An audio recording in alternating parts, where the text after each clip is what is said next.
Hello बच्चों। हमारा प्रश्न है निम्न में से कौन सा जल में अल्प विलेय होता है। ठीक है, चार ऑप्शन है BeSO4, CaSO4, MgSO4, BaSO4। चलिए समझते हैं प्रश्न को। तो इस प्रश्न की अगर मुख्य अवधारणा की बात करें तो हमें समझना है अल्प विलेय के बारे में। और दूसरा जो हम लोग को चीजें सीखनी है, अगर यहाँ एग्जाम्पल देखोगे तो BaCa Mg और Ba ये सभी जो है ना समूह दो के तत्व हैं, तो इसके बारे में जानना जरूरी है। तो अल्प विलेय किसको बोलते हैं? जो कि थोड़ा विलेय होता है। ठीक है, थोड़ा घुलनशील होता है, थोड़ा घुलनशील। ठीक है, जो थोड़ी मात्रा में घुल जाए उसको अल्प विलेय बोलते हैं। अब यहां पर दूसरी बात करते हैं समूह दो की।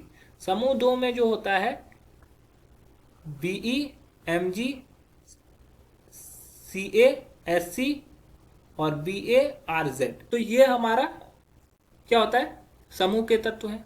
तो समूह तत्व में ऊपर से नीचे जाने पर क्या होता है? आकार हमारा क्या होता है? आकार बढ़ता है।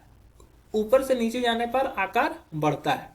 और आकार बढ़ने से क्या होता है? चूंकि यहाँ विलेयता के बारे में है तो यहाँ पे जल में विलय होंगे, तो जल योजन ऊर्जा के बारे में डिस्कस करना है। तो जल योजन ऊर्जा क्या होता है? ऊपर से नीचे जाने पर घटती है।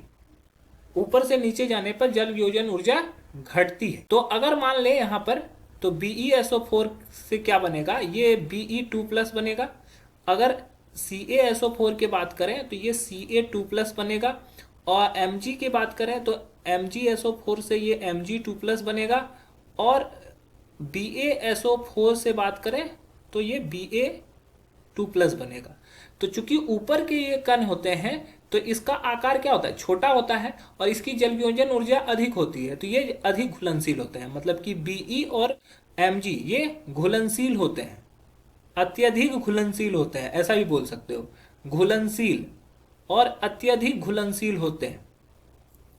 ठीक है, क्योंकि इसका आकार छोटा होता है और जलयोजन ऊर्जा अत्यधिक होती है इसके वजह से। लेकिन जैसे नीचे आते चले जाते हैं तो क्या होता है कि साइज बढ़ते चला जाता है और जलयोजन ऊर्जा घटती चली जाती है। तो ये क्या होते हैं? अविलेय हो जाते हैं, अघुलनशील हो जाते हैं, अघुलनशील हो जाते हैं नीचे जाने पर। ठीक है, अब क्या है कि हमें यहाँ पे प्रश्न में पूछा गया है कि अल्प विलेय, जो बहुत ज्यादा भी नहीं घुले और जो ऐसा नहीं है कि पूरा घुले ही ना, घुले लेकिन थोड़ी मात्रा में घुले। तो कैल्शियम जो होता है वो बीच में होता है, ना ही इसका आकार बहुत ज्यादा बड़ा होता है, ना ही इसका आकार बहुत ज्यादा छोटा होता है। साथ ही जलयोजन ऊर्जा भी उसकी बहुत ज्यादा ना ज्यादा होती है ना बहुत कम होती है। तो इसी वजह से यह अल्प विलेय होता है। ठीक है, इसी वजह से ये क्या होता है? अल्प विलेय होता है। तो हमारा जो सही उत्तर हो जाएगा वो हो जाएगा, कौन सा जल में अल्प विलेय है? तो CaSO4 हमारा अल्प विलेय है। अन्य जो उत्तर दिए गए हैं या तो वो अत्यधिक विलेय है या तो अघुलनशील है। अतः हमारा जो सही उत्तर हो जाएगा वो हो जाएगा ऑप्शन बी। आशा है कि यह प्रश्न आपको समझ में आया होगा। धन्यवाद।